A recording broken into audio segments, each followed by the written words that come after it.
오늘 이야기는 이제 세례 요한이 죽은 지 좀 어느 정도 시간이 흐른 다음에 일어난 이야기가 되겠습니다. 이 이야기를 하려고 하면 헤롯을 이해하셔야 되는데 성경에 나온 헤롯이 상당히 많이 있습니다. 이 헤롯 가문의 가계도를 보면 사람의 족보라고 보기는 좀 어렵겠습니다. 워낙 난잡하고 또 근친 상간도 있고 불륜도 있고 여러 가지 것들이 복합적으로 있기 때문에 여러분이 다 이해하시기가 힘드시겠습니다만은 이 헤롯 가문의 선조는 안티파테르 2세라고 하는 할아버지로부터 시작하고 그의 아들인 헤롯 대왕으로 이어지죠. 성경에는 이 헤롯 대왕부터 등장합니다. 예수 그리스도를 잡아 죽이려고 했다가 실패한 왕이 되겠습니다. 이 헤롯 대왕이 아들들을 낳았습니다. 10명의 부인에게서 많은 아들들을 낳았습니다.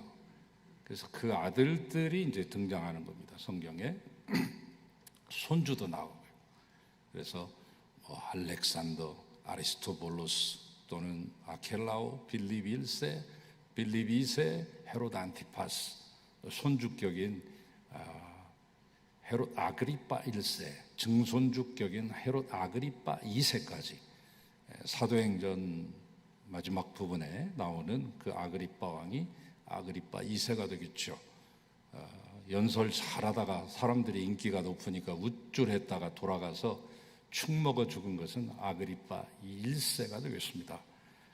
이렇게 복잡하기 때문에 여러분이 아시기가 좀 어렵겠습니다만, 그러나 여러분이 시간 나시는 대로 공부하셔서 알고 성경을 보면 이게 그 헤롯이구나, 그래서 이 사람이 이런 짓을 했구나, 이렇게 여러분이 이해가 쉽게 될 수 있습니다. 자, 그 가운데서 이제 예수님을 잡아 죽이려고 했던 헤롯 대왕은 건축왕입니다. 건축광입니다. 곳곳에다가 건축을 했습니다. 여러분 잘 아시는 예루살렘 성전도 헤롯 왕 시절에 만들었던 거고요. 모든 왕들이 그렇듯이 많은 여인들과 자식들을 둔과 동시에 많은 별장과 같은 왕궁들을 두기도 하죠. 그래서 왕궁도 만들었습니다. 그래서 헤로디온, 자기의 이름을 딴 왕궁이 헤로디온이에요. 베들레헴에 만들었습니다. 보통 이제 해발 600에서 700 정도 되는 곳에 만들죠. 예루살렘 도시도 해발 800m입니다. 700에서 800m가 적을 막아내기에 가장 적합한 곳이기 때문에 다 예루살렘의 대표적인 도시 왕궁은 700m 이상에다가 거의 진 것입니다. 그런가 하면 저 여리고에는 키프로스라고 하는 왕궁을 만들고 사해바다 서쪽에는 뭘 만들었는가 하니 마사다라고 하는 왕궁을 만듭니다. 그리고 사해바다 동쪽에는 옛날에 모압 땅이죠. 그곳에는 마케루스라고 하는 왕궁을 만듭니다. 여름에는 이쪽이 시원하니까 여기 있고 겨울에는 저쪽이 따뜻하니까 저쪽 가서 사는, 옮겨 다니면서 하는 거죠. 페르시아에도 여러 궁이 있었고 수산궁, 특별히 다니엘이 근무했던 수산궁도 나오고 느헤미야도 거기서 술관원을 했습니다만은 이처럼. 근데 오늘의 무대는 그 사해바다 동편에 있는 마케루스 왕궁이 되겠습니다. 이 마케루스에서 세례자 요한이 2년간 갇혀 있다가 마침내 목배임을 당하게 되는데요. 하루는 이 헤롯 안티파스 왕이 이 마케루스 왕궁에서 잔치를 벌였습니다. 날마다 하는 일이 뭐겠어요? 돈 있는 사람, 높은 사람들이 하는 게 먹고 마시고 노는 것인데 고관대작들을 모아놓고 술판이 벌어진 것이죠. 그러다가 갑자기 이 소문이 들려옵니다. 예수라고 하는 사람이 지금 병을 고치고 많은 귀신을 쫓아내는 이적을 행하고 있다는 이 소식을 들으면서 소스라치게 놀랍니다. 얼마 전에 죽였던 그 세례 요한이 살아온 거 아니야? 신하들이 말합니다. 아이, 마마, 걔는 분명히 칼로 쳐 죽여서 목 딱 떼어가지고 목 없이 그냥 시체만 땅에다 묻었는데요? 아니야, 세례 요한이 이거 살아온 거야 하면서 안절부절하지 못했습니다. 그렇지 않아도 지금 헤롯은 요한을 죽이고 나서 혹시 무슨 일이 일어나지 않을까 불안한 상태였습니다. 그가 요한을 죽인 것은 인간적으로만 보면 자신의 불륜을 꼬집었기 때문에 괘씸죄에 걸려서 죽었다고 우리는 그렇게만 단편적으로 생각하실 수 있는데, 다른 여러 자료들이나 요세푸스의 교회사나 유대사 같은 것들을 보면 정치적인 것들이 더 많이 있습니다. 세례 요한이 인기로 말미암아서 수많은 사람들이 세례 요한을 찾습니다. 새가 결집된 거 아니에요. 언제라도 자기의 궁에 쳐들어올 수 있는, 밀란이 일어날 수 있는, 반역이 일어날 수 있는 여지가 많습니다. 세례 요한이 인기가 많으면 많을수록. 그렇기 때문에 이 세례 요한을 빨리 없애서 화근을 제거해야 되겠다 하면서 세례 요한 제거 작전이 바로 세례 요한의 목을 벤 사건이라고도 볼 수 있습니다.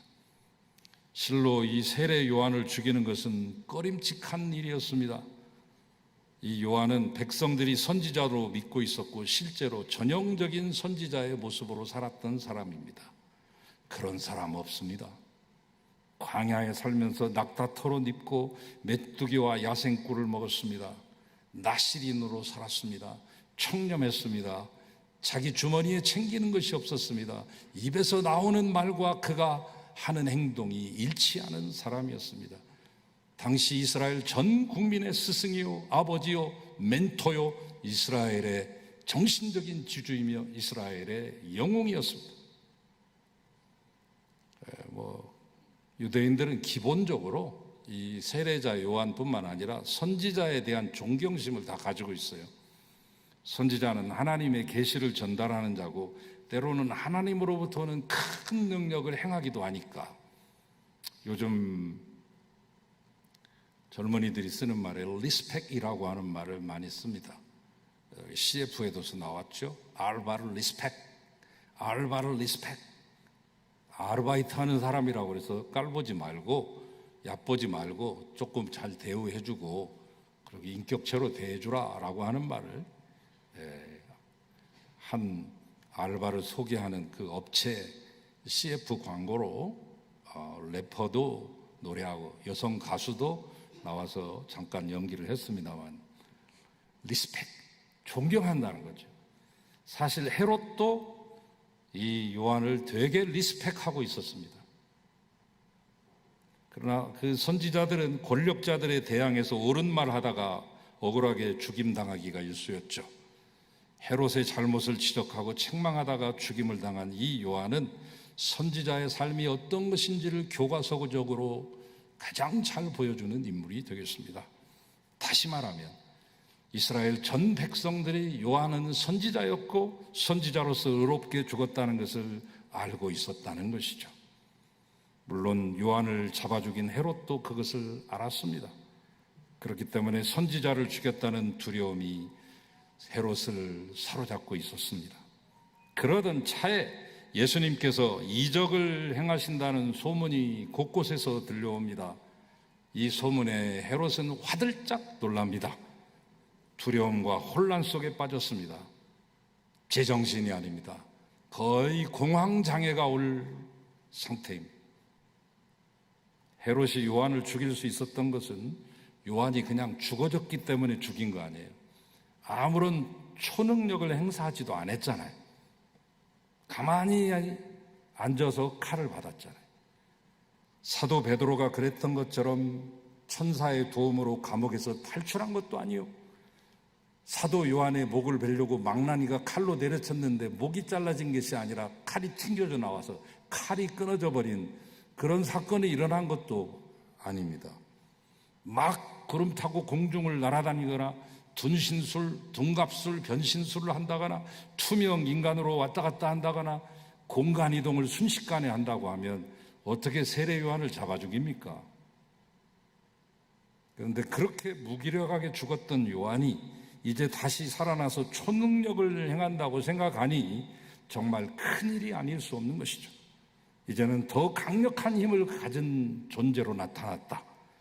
그는 광야에 외치는 자의 소리로서 아무런 초능력도 행하지 못했던 요한이 헤롯에게 잡혀 죽었다가 놀라운 초능력을 가진 선지자로 부활했다면 헤롯에게는 그야말로 낭패요 재앙인 것입니다. 업그레이드된 무시무시한 슈퍼맨이 나타난 거 아닙니까? 여러분 생각해 보세요. 병든 자를 만나는 쪽쪽 고치고 귀신을 쫓아내는 거 그거 아무나 할 수 있는 게 아니잖아요. 근데 예수님은 날만 새면 그러고 다녔다는 거예요. 첩자들, 간자들, 스파이들의 이 정보원들의 이 정보망을 통해서 날마다 이 헤롯이 전국의 정세를 듣고 있는데 예수 얘기만 계속 들려오는 거예요. 미칠 지경입니다. 범죄를 저지른 사람은 붙잡혀서 벌을 받지 않더라도 늘 불안과 두려움 속에서 살아가게 됩니다. 지금은 요행이 들키지 않아 벌을 면하게 됐다 하더라도 언젠가는 죗값을 치르게 될 것이라는 생각을 가지고 있는 것이 인간의 보편 정서죠. 그러므로 범죄를 감추는 것은 단지 고통의 시간을 잠시 연장하는 것이 될 뿐입니다. 당시에 이 예수님을 부활한 세례 요한이라고 생각한 것은 비단 이 헤롯 왕만이 아니었어요. 당시 많은 사람들이 그런 생각을 하고 있었습니다. 뭘 보면 아니냐? 성경에 근거가 나오죠. 마태복음 16장에 보면 예수님이 제자들을 데리고 좀 멀리 가셨어요. 북쪽 지방의 끝을 가셨습니다. 우리로 말하면 백두산까지 간 거죠. 백두산, 머리가 하얗다. 만년설이 쌓여있는 해발 2000m가 넘는 그 산에서는 여름에도 스키를 타고 내려옵니다. 그게 바로 헐몬산이죠. 머리가 하얗다고 해서 헐몬입니다. 그 헐몬산 바로 밑에까지 가셔서 판신전이 있고 그리고 시저를 모셔놓은 시저 신당이 있는 바로 그곳, 그리고 거기에 로마 군인들이 대규모로 집단 거주하고 합숙하고 있었던 바로 그곳인데 풍광이 아름답습니다. 야, 이스라엘이 이런 곳도 있나? 여러분도 아마 가보시면 그냥 와 소리가 나올 게 감탄사가. 거기 헐몬산에서 흘러내린 물이 폭포가 돼서 콸콸콸콸 쏟아져 나오는데 바네아스 폭포라고. 그 폭포 어디쯤 자리하셔서 널쩍 바위에 앉으신 주님이 야 너희들도 와서 여기 앉아라 고단할 텐데 그래 사람들이 요새 나를 뭐라고 하더냐 이렇게 한번 물어보십니다. 제자들이 아이고 요새 뭐 난리가 났습니다요. 엘리야라고도 하고요, 에레미야라고도 하고요, 선지자 중에 어떤 한 분이 다시 나타났다고도 하고요, 심지어는 세례 요한이라고도 합니다. 세례 요한의 죽음은 많은 사람들에게 큰 충격이었습니다. 당시 이스라엘 전 지역을 통틀어서 최고의 인싸, 핵 인싸는 요한이었기 때문에 인기는 BTS급입니다. 예수님은 이제 겨우 저 갈릴리 또 북쪽에서 시골 마을 거들떠보도 않는, 지난주에 제가 말씀드렸죠. 갈릴리가 얼마나 깡촌인지, 고작 400명 살고 있는 촌 마을에서 이제 겨우 신흥 세력으로 나타난 이제 다코스로 등장한 신진 세력이고, 요한은 일찍부터 요단강변에서 모든 사람들을 다 만납니다. 전국구입니다. 세리도 만나고 군인도 만나고. 웬만해서 세리가 그런 말 안 물어보거든요. 어떻게 살아야 바르게 사는 겁니까? 웬만해서 군인이 이 세례자 요한에게 그런 거 물어보지 않는 사람들이거든요. 직업상.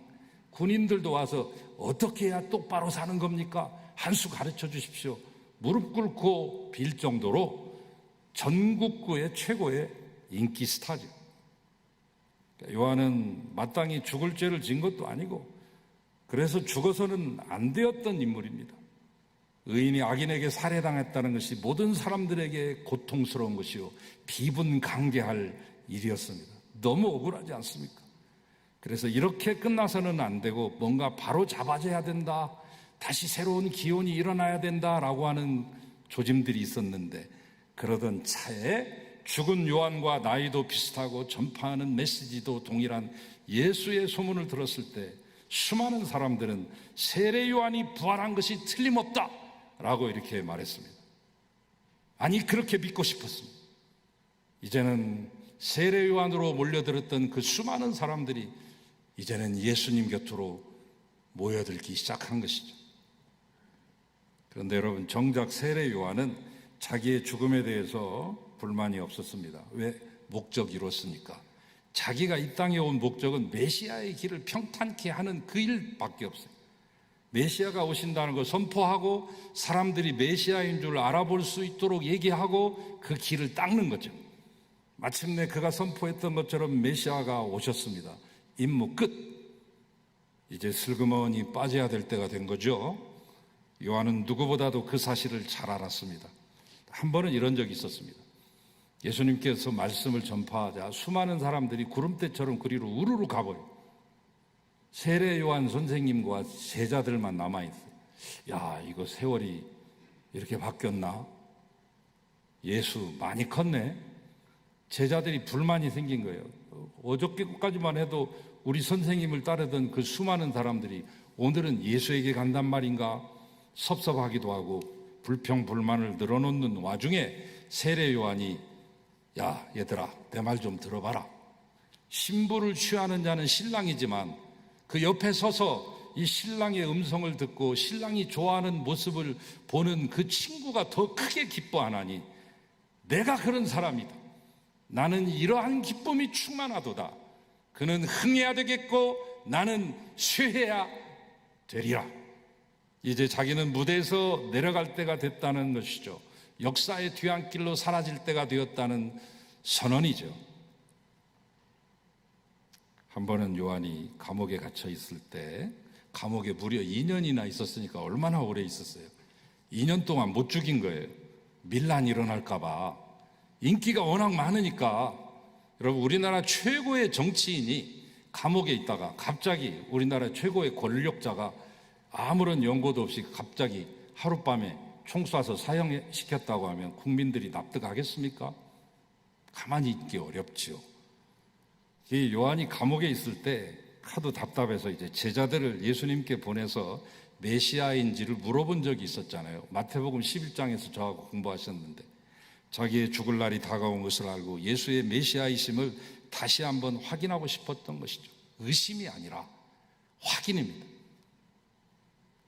만약에 예수가 메시아가 아니라면 자기가 이렇게 생고생할 필요도 없고 굳이 감옥에 있을 이유도 없고 죽을 이유도 없잖아요. 탈옥을 해서라도 메시아가 오시는 것을 준비해야 될 사명이 아직 그에게 남는 것입니다. 그러니까 오실 그이가 당신 맞습니까? 라고 묻는 것은 예수님께서 그래 내가 메시아야 라고 확인해 주셔야 안심하고 평안히 죽을 수 있겠다는 정갈인 것입니다. 그렇게 해서 요한의 사명이 완수된 이 마당에 더 이상 그가 남아 있어야 될 이유는 없었습니다.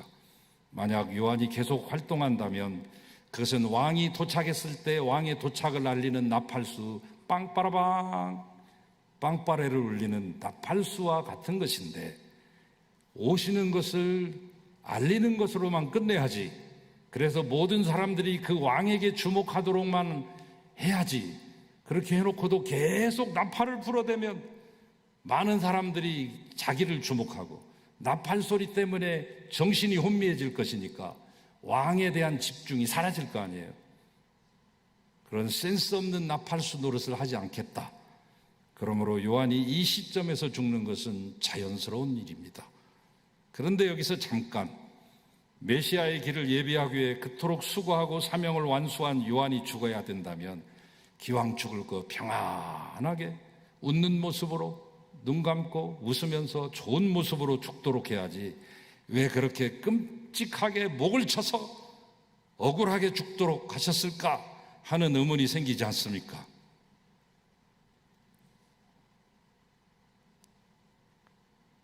저도 어렸을 때 저희 할아버지가 다른 사람 다 6.25 때 교회 덮고 도망갔는데 우리 할아버지만 남아가지고 교회 지키고 누가 종 떼갈까 누가 비품 가져갈까 그래서 전부 페인트로 교회 이름 쓰고 번호 쓰고 그렇게 하면서 교회를 마지막까지 지키고 있었는데, 왜 우리 할아버지만 인민군들이 곡괭이로 뒤통수를 쳐서 골이 나오게끔 해서 즉사하게 했을까? 이해가 안 갔습니다. 늘 하나님께 물었던 것입니다. 왜 우리 할아버지를 그렇게 죽였어요? 안 그랬으면 내가 할아버지 앞에서 재롱도 피고 용돈도 많이 받았을 텐데. 그런 선지자는 모든 삶이 하나님의 메시지를 전달하는 것이 되어야 됩니다. 죽음까지도. 호세아 선지자는 이스라엘에게 하나님의 메시지 선포하기 위해서 음란한 여인과 결혼했습니다. 음란한 줄 알고 결혼했습니다. 그 음란한 여인이 바람나서 또 다른 남자의 품에 가 있을 때 돈 주고 가서 또 사옵니다. 남자의 자존심 다 내려놓고. 그리고 아들, 딸을 낳았으면 좋은 이름 줘야지. 아들을 낳으리니 이스라엘이라 하라. 이스라엘이 뭐냐면 씨를 뿌리는 거거든요. 흩어버린다는 거거든요. 아이, 기왕이면 모아야지 왜 흩어버려. 첫 아들이 이름이 이스라엘 아닙니까? 그 첫 번째 난 그 다음 두 번째 딸인데 로루아마 아니에요? 로루아마. 너에게 긍휼이 없다. 나는 너에게 긍휼을 안 줄 거야. 긍휼이라고 이름 붙여도 시원찮을 판에 긍휼이 없다니. 마지막 막내 아들은 뭐예요? 로암미 아니에요? 너는 내 백성 아니야. 어찌 이럴 수가 있어요? 자식들 이름을 왜 하나같이 그렇게 끔찍한 이름을 지라고 하셨는가? 사랑과 행복의 보금자리로서의 가정을 포기해야만 했던 이 호세아의 인간적인 고뇌도 적지 않았을 것입니다. 그렇지만 우리는 그가 포기하고 잃어야 했던 것보다 훨씬 더 크고 귀한 것을 얻었다고 말할 수 있습니다. 왜냐하면 세상의 모든 가치가 상대적인 반면 하나님이라고 하는 가치는 절대적인 것이기 때문입니다. 예로부터 수부, 강령, 요독, 고종명이라 이 다섯 가지의 복으로 쳤죠. 원래 중국 사람들이 그랬습니다만 우리나라 사대부들도 그렇게 생각했고 백성들도 약간 다릅니다. 약간 백성들은 달라요. 고종명 같은 건 없는데 그래도 똑같은 게 있어요. 제일 먼저 나오고 공통적으로 있는 거. 서민이나 귀족이나 똑같이 바라는 게 있어요. 인간이라면 똑같이 바라는 게 있어요. 수명대로 장수해서 살다가 평안히 죽는 것. 그것이 축복입니다. 그런데 그런 죽음은 오히려 광야에 외치는 자의, 빈들에 외치는 소리였던 세례 요한의 생애에는 부조화를 이루는 것입니다. 불의를 책망하고 의를 위하여 죽임당하는 것이야말로 세례 요한에게 딱 어울리는 죽음이었습니다. 그렇다고 해서 여러분 너무 겁먹지 마시고 모든 그리스도인들에게 그런 죽음이 요구되는 것은 아닙니다. 특정한 경우 특정한 사람에게 특정한 소명과 사명을 주시는 것입니다. 그러나 우리는 한 가지 생각해야 되겠습니다.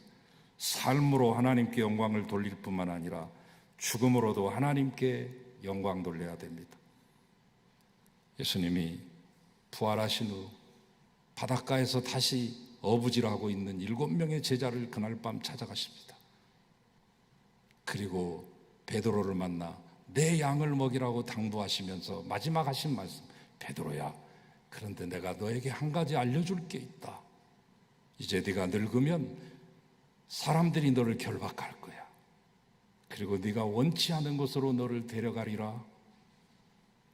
사도 요한은 이 장면에다가 첨언을 하는데 이는 베드로가 어떠한 죽음으로 하나님께 영광을 돌리게 될 것인지를 가리킨 것이라고 설명하고 있습니다.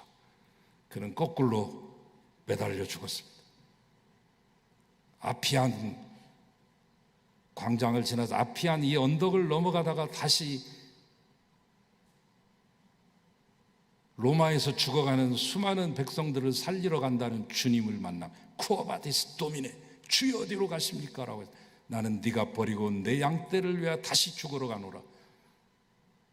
주님의 길을 막고 자기가 다시 되돌아가서 십자가에 죽는데 스승처럼 죽을 수는 없으니까 나는 거꾸로 매달려서 죽겠습니다 하고 마지막 죽음을 그렇게 택하는데 이는 그의 죽음이 하나님께 영광을 돌리게 될 것을 가리킨 것이다. 이렇게 표현하고 있습니다. 포악한 독재자의 잘못을 책망하다가 감옥에 갇히고, 또 사악한 여자의 계략에 걸려 목이 잘리고 머리가 쟁반 위에 올려지는 것은 참을 수 없는 치욕이요 고통입니다. 그리고 전승에 의하면 그 사악하기 이를 데 없는 여인 헤로디아는 피에 젖어 있는 요한의 이 혓바닥을 손으로 빼가지고 바늘을 가져오라고 해서 그 혓바닥을 바늘로 마구 수백 번 찔렀다고 하죠. 이 혓바닥으로 나를 불륜의 여자라고 얘기하고 우리를 아주 나쁜 사람으로 얘기했다고 요한의 혀를 바늘로 쪼쉈습니다. 요한의 몸은 머리도 없이 땅에 묻혀야만 했습니다. 그렇지만 그렇게 끔찍하고 비참한 죽음은 의를 위하여 고난당하는 성도의 삶과 죽음을 강렬한 필치로 표현한 것이고, 그래서 하나님께 영광을 돌리는 죽음이었습니다. 이 죽음의 장면에서 빼놓을 수 없는 인물이 있으니 헤롯 앞에서 춤을 추었던 살로메죠. 상당히 미스테리한 인물이고 매력적인 인물이기 때문에 문학작품이나 또한 미술이나 음악이나 또는 오페라나 심지어는 영화화해서 만들기도 했습니다만,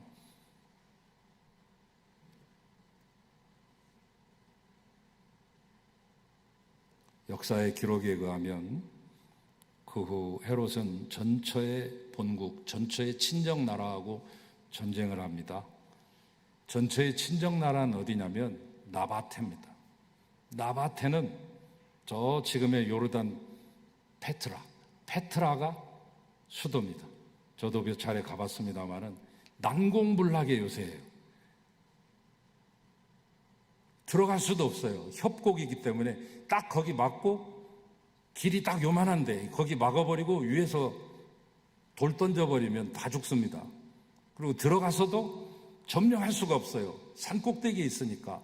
이 사람들은 산에서 산으로 뛰어다니고 날아다니는 사람들인데 그냥 해볼 수가 없습니다. 싸움의 달인입니다.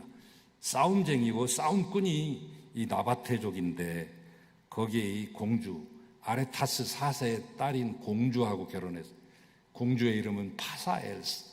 20년 동안 데리고 살았던 조강지처 아닙니까?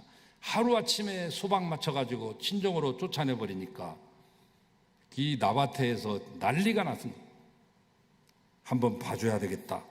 그래서 전쟁을 합니다.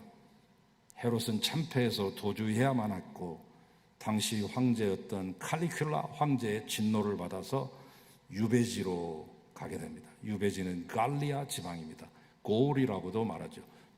지금의 프랑스가 갈리아, 고을입니다. 프랑스까지 부인 헤로디아하고 유배됐다가 비참한 최후를 맞습니다. 아무도 슬퍼해주지 않고 아무도 찾지 않고 아무도 알아주지 않는 죽음. 또 그 헤롯 앞에서 교태스러운 춤을 추어 헤롯을 미혹했던 이 살로메는 겨울에 얼음판 위를 걷다가 그 얼음이 꺼지는 바람에 날카로운 얼음 조각에 목이 걸리고 찔려서 그 자리에서 죽었습니다.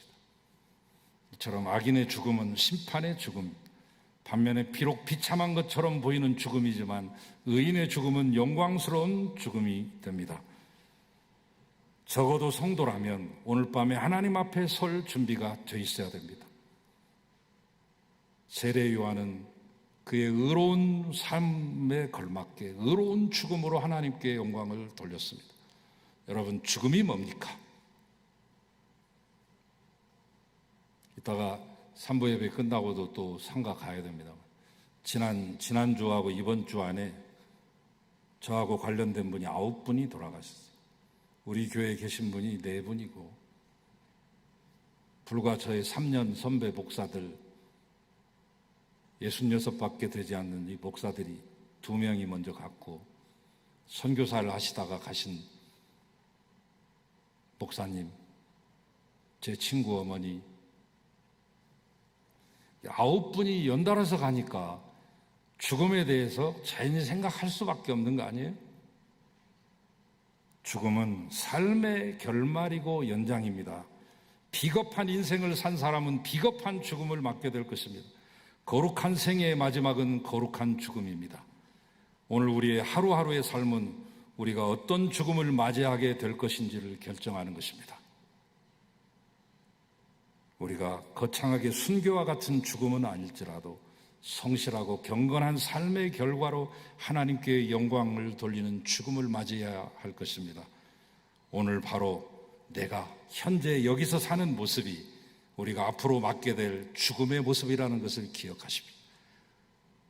악하게 살았던 자가 선하게 죽지 않습니다. 선하게 살았던 자가 비참하게 악하게 죽지 않습니다. 오늘의 이 모습이 내 죽음의 모습인 것입니다. 그러므로 매 순간을 하나님 앞에서 성실하게 살아가시는 여러분이 되시기를 축원합니다. 하나님 감사합니다.